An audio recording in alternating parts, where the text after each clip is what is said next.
The autumn sunlight streamed through the stained glass windows of Fairmount Cemetery, bathing the altar in its warm glow. I sat in the front row, gazing at Michael's portrait. Just a week ago, he had been so full of life, and now here he was, lying in eternal rest within his casket. My heart remained frozen in disbelief. Beautiful white calla lilies adorned the expensive ebony casket. They were the final bouquet I had lovingly crafted in my little flower shop. Each petal carried the unspoken "thank you" and "goodbye" that I could no longer express. A profound silence filled the funeral home, even the slightest sound seemed to echo from far away. Michael's colleagues from his investment advisory firm gazed solemnly ahead. In the front row, my mother-in-law Martha prayed quietly. All morning, she had been holding my hand, whispering, "You'll be all right, Laura." Her kindness only made my heart ache more deeply. Michael Brown was a man trusted by all who knew him, as a devoted husband and capable businessman.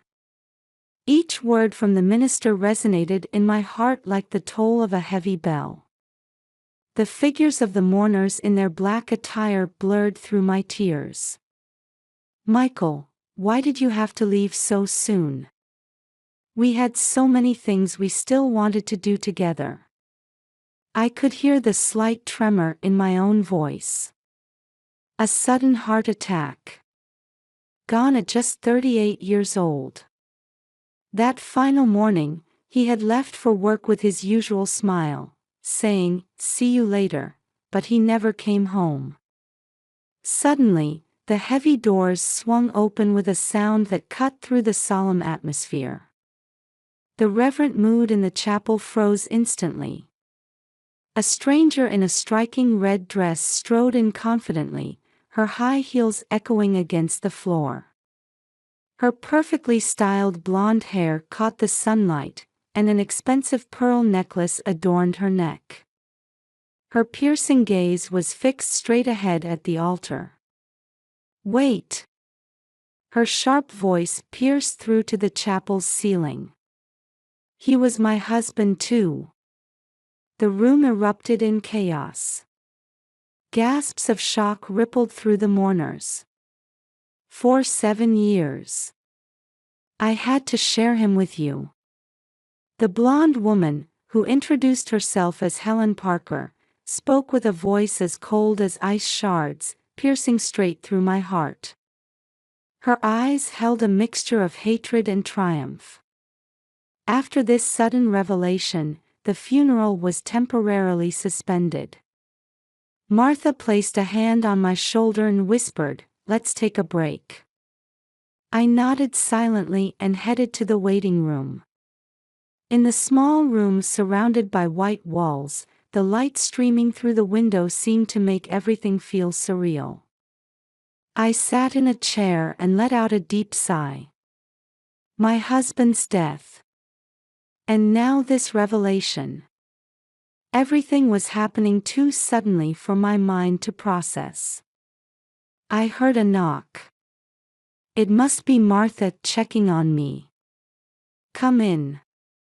The door opened. There stood Helen in her red dress. "We need to talk." Her voice was calmer now, but her eyes held a dangerous glint. "I think you should know the truth."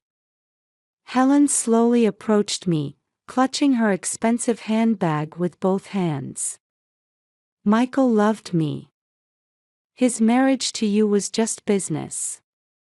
But until the end, he never had the courage to leave you." "That's a lie." My voice was surprisingly calm, even to myself. "Michael. That's when it happened." Helen's expression twisted suddenly, and her handbag came crashing down toward my head. A dull impact. Intense pain. My vision blurred. "This will end it all." Helen's voice grew distant. As my consciousness slipped into darkness, I caught a glimpse of an unnatural gleam in her eyes. It wasn't just hatred, there was something else. A cold light that suggested calculation. Then everything dissolved into pitch blackness. When consciousness began to return, the first thing I felt was a severe headache. As I slowly opened my eyes through the numbing pain in my temples, I couldn't see anything. Complete darkness.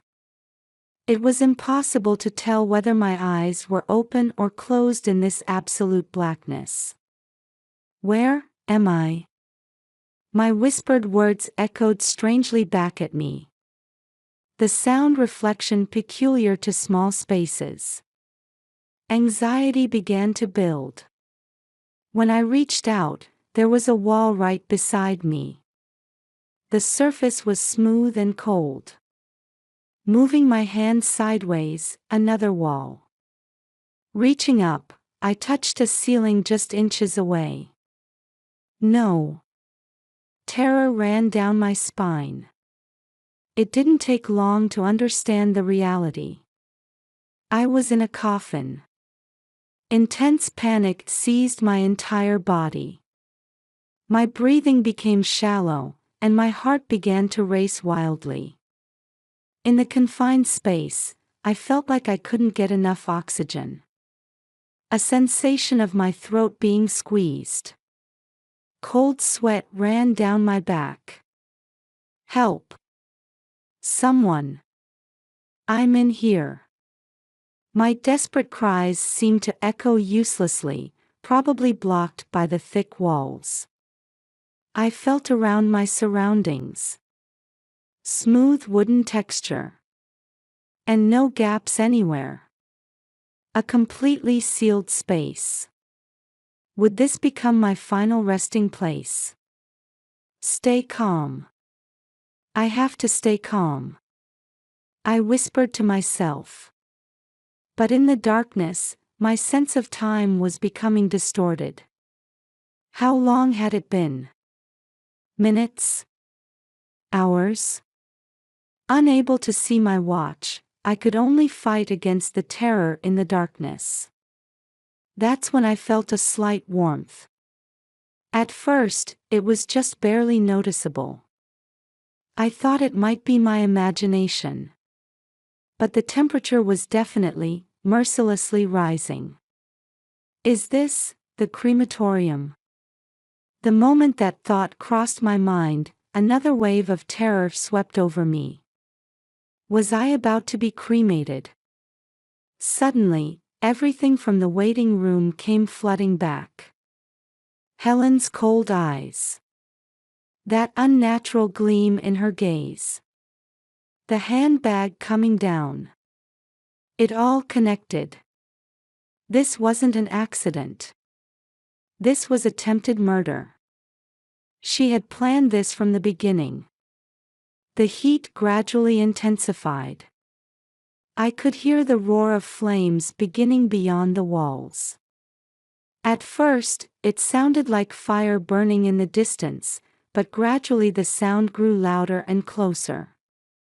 The heat rising from below was steadily increasing.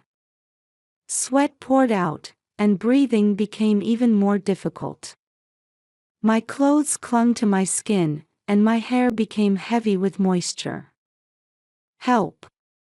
Someone! Please! The fire is coming! I screamed desperately. Pounded on the coffin with both hands, kicked with my feet.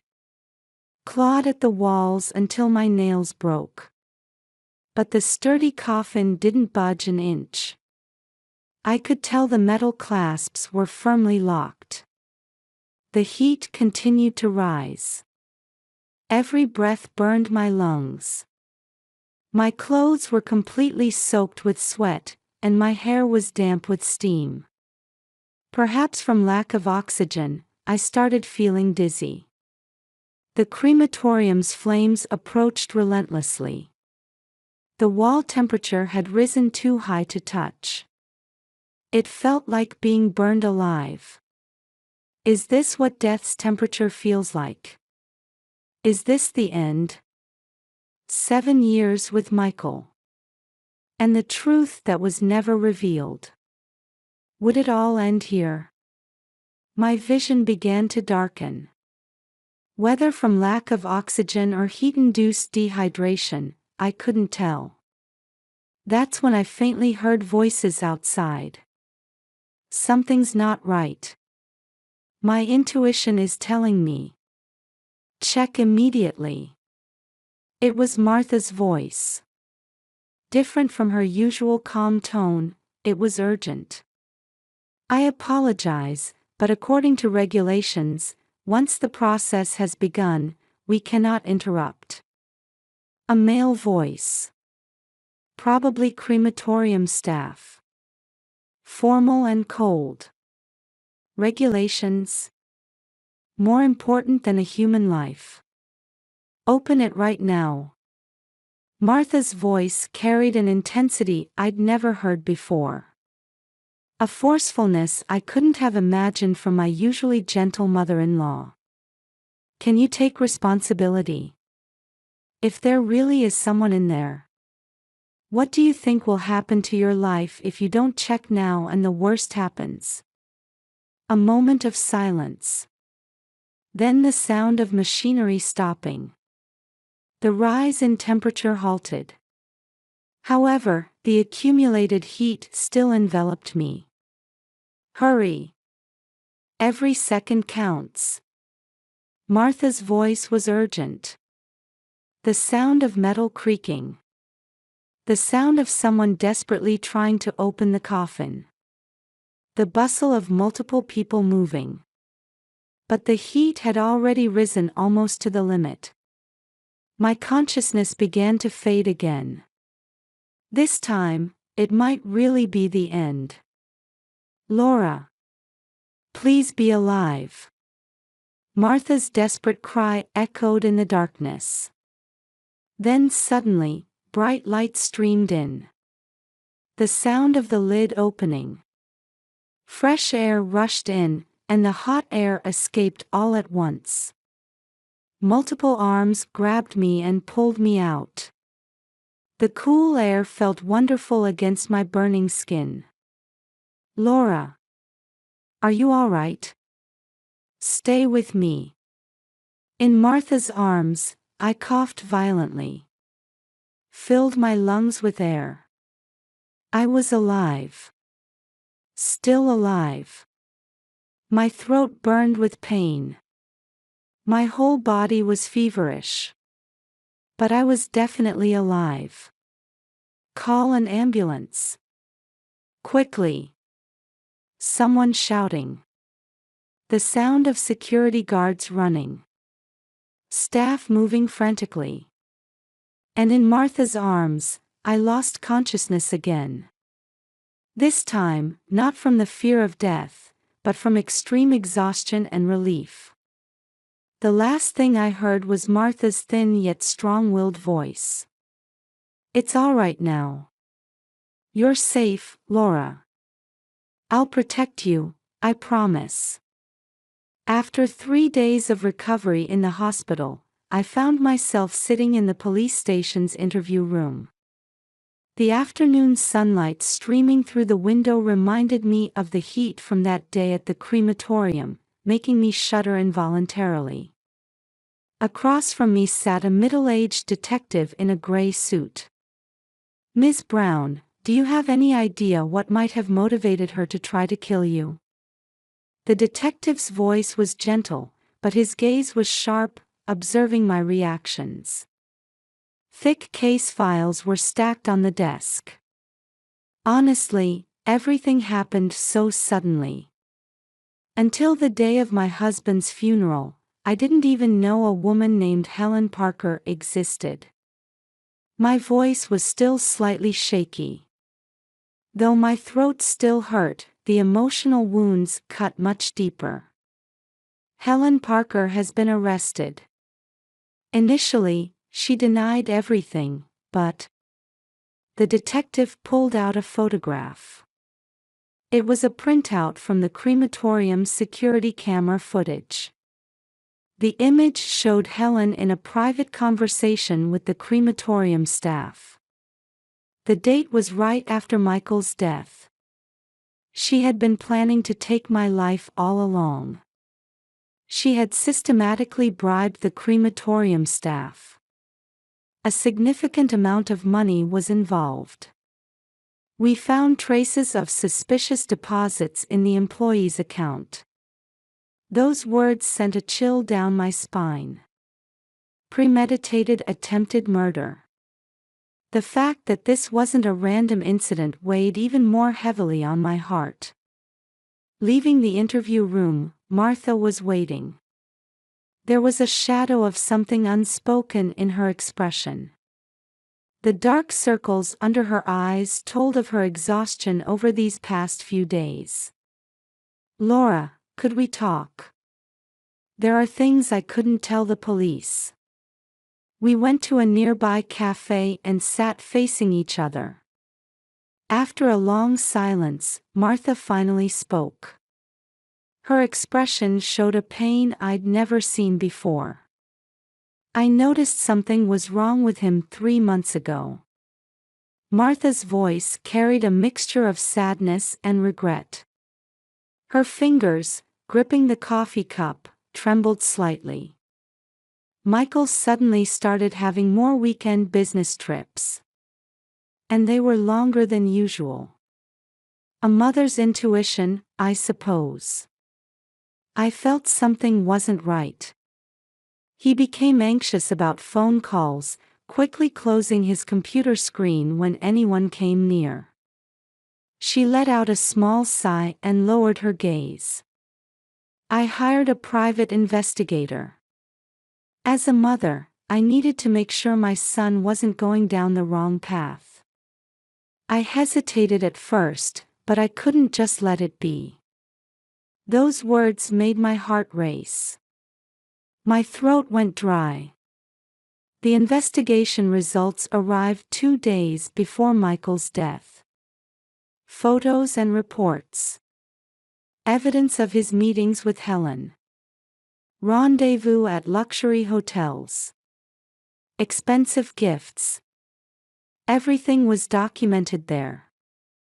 Evidence that my son had been living a double life. Martha's voice was trembling. I could tell she was desperately holding back tears. I was going to confront him. For the sake of his marriage, for you, for his own sake. But then, the sudden heart attack. And her son was gone forever. Large tears rolled down her cheeks. I instinctively reached out and held her hand. After that, the investigation progressed rapidly. Each fact revealed by the detective wounded our hearts even more deeply. The suspect's real name is Sarah Williams. She has changed her identity 3 times before. The detective spread out new documents. They revealed Helen Parker's other faces. She wasn't a single mother. She had a criminal record. Marriage fraud, attempted insurance fraud. She had swindled money from multiple men using different names. Michael had been her newest target. The suspect had planned everything before approaching your husband. The detective laid out one piece of evidence after another. Each piece brought fresh pain to my heart. First as a temporary worker at the investment advisory firm. Then as a full-time employee. Finally, as Michael Brown's secretary. Everything was meticulously planned. The photos documented everything from Michael's first meeting with Helen to the development of their relationship, and finally to the ultimate plan. Like a spider gradually wrapping its prey in its web. There was a Michael I had never known. Smiling while talking with her. Dining at restaurants. Entering hotels. Her real target was the life insurance money. Your husband had substantially increased his insurance coverage 6 months ago. And the beneficiary was me, I said quietly. Everything connected. Michael's sudden death, the revelation at the funeral, and the incident at the crematorium. It was all part of the plan. We're currently reinvestigating whether your husband's death was truly a heart attack. We're conducting detailed tests for any traces of drugs. The detective's words created a heavy silence. I wondered how much of the Michael I knew was real, and how much was a lie. Martha embraced my shoulders.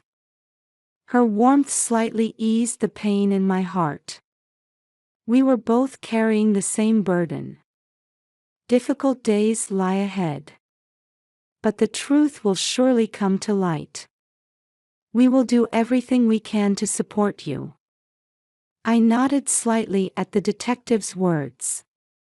Outside the window, dusk was approaching. How many more truths would we have to face? But at least I wasn't alone anymore. Martha's presence reminded me of that. My footsteps echoed coldly in the courthouse hallway. After 3 months, the day had come to face Helen Parker, no, Sarah Williams, again. Martha held my hand beside me. Her warmth gave me courage. Entering the courtroom, Helen was already there. Wearing an orange prison uniform, she looked exhausted, a far cry from the woman in the flashy red dress that day. Our eyes met. For a moment, I thought I saw something flicker in her gaze. The judge entered, and the trial began. The prosecutor's opening statement. The calculated approach to Michael. Murder for insurance money. And the attempted murder of me. All the facts were laid out, cold and clear. Then came Helen's testimony. You had everything, she suddenly began, looking straight at me. Her voice no longer held that icy coldness from that day. Instead, it sounded somehow hollow. A perfect marriage. A loving husband. A beautiful home. Social standing. You had everything. But I only had shadows. Thrown out of my home at 15, with no one to help me. The courtroom fell silent. The prosecutor, the defense attorney, everyone present was captivated by her words. I tried to start over many times. Tried to work honestly, to live honestly. But this world was too cold for someone with a past like mine. Every job interview, they would ask about my past, and every time, doors would close. So I changed my name, hid my past, and kept playing different roles. Helen took a deep breath and continued. When I joined the investment advisory firm, it was my 5th life. I didn't target Michael from the beginning. I just wanted to work normally. But he was different. He recognized my office skills, didn't pry into my past, treated me like a human being. Tears fell from her eyes. But that became the beginning of my downfall. The more I experienced his kindness, the more I couldn't help comparing. Why you and not me? Why didn't I deserve happiness? Helen looked at the mountain of evidence submitted to the court. I discovered Michael's life insurance last fall. Found the documents by chance on the vice president's desk. When I saw the insurance amount, the entire plan formed. Gradually weakening his health by mixing sleeping pills in his drinks, finally making it look like a heart attack from overdose. Appearing at the funeral to upset you, create an opening. Bribing the crematorium staff was easy. I knew their salaries were low from when I first started working there. The atmosphere in the courtroom grew heavier. For me, it was the perfect plan. Michael's death would look like an accident. If you died, I could claim the insurance money as the other wife. All evidence would burn in the crematorium, and I could start a new life. She paused there and sighed deeply. But Michael died earlier than my plan. It really was a heart attack. He died regardless of my plan. Yet I continued with the plan. I thought I couldn't turn back. That this was my last chance. The confession poured from her mouth as if releasing a long-carried burden. It wasn't an act, but a genuine confession mixed with suffering and regret.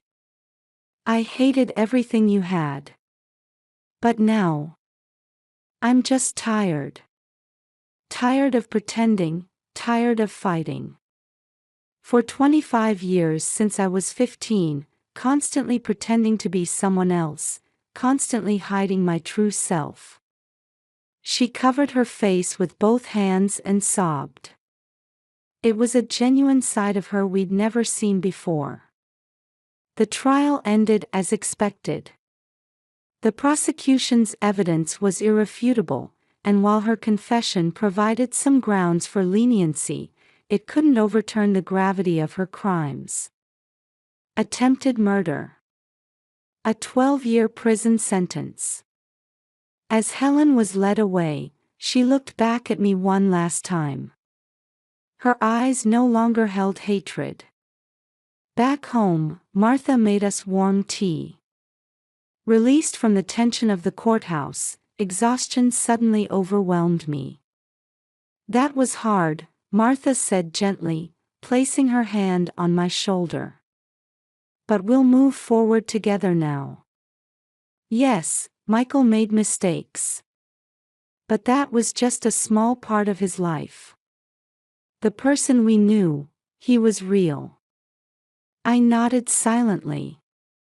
Indeed, those 7 years with Michael weren't a lie. That smile, that kindness, the time we spent together, it was all real. Laura, listen, Martha hesitated, choosing her words carefully. I've been thinking. Would you let me help with running the flower shop? Lately, spending time alone has been difficult, and somehow, being with you brings me peace. Those words brought tears to my eyes. Martha had been fighting her own loneliness too. Martha, thank you. 2 weeks later, the flower shop took a new step forward. Following Martha's suggestion, we changed the layout and added a small cafe space. Her Ikebana experience brought new arrangements that our regular customers loved. These lilies are arranged so beautifully. Thank you. My mother-in-law and I designed it together. As I said those words, I realized something. I no longer thought of our relationship as just in-laws. Martha had become irreplaceable family. You know, Laura, Martha spoke quietly one evening as we were preparing to close the shop. Michael was truly a kind boy. But sometimes, he would give in to his own weaknesses. In the end, I couldn't protect my son. Outside the window, the setting sun gently colored the cityscape. But because of you, I've found the strength to look forward again. Thank you. I felt deeply grateful for Martha's words too. We were supporting each other. Endings are also new beginnings, aren't they? I whispered softly. The floral fragrance wafting through the shop. Martha's warm smile. And the new days we would build together. Yes, we had lost something precious. But at the same time, we had found a new bond. And the strength to walk forward together, overcoming our grief. In the evening light, we smiled quietly at each other. Tomorrow would bring new flowers. And with them, new hope. A year has passed since then. The morning sun streams through the flower shop window, gently illuminating the flowers on display.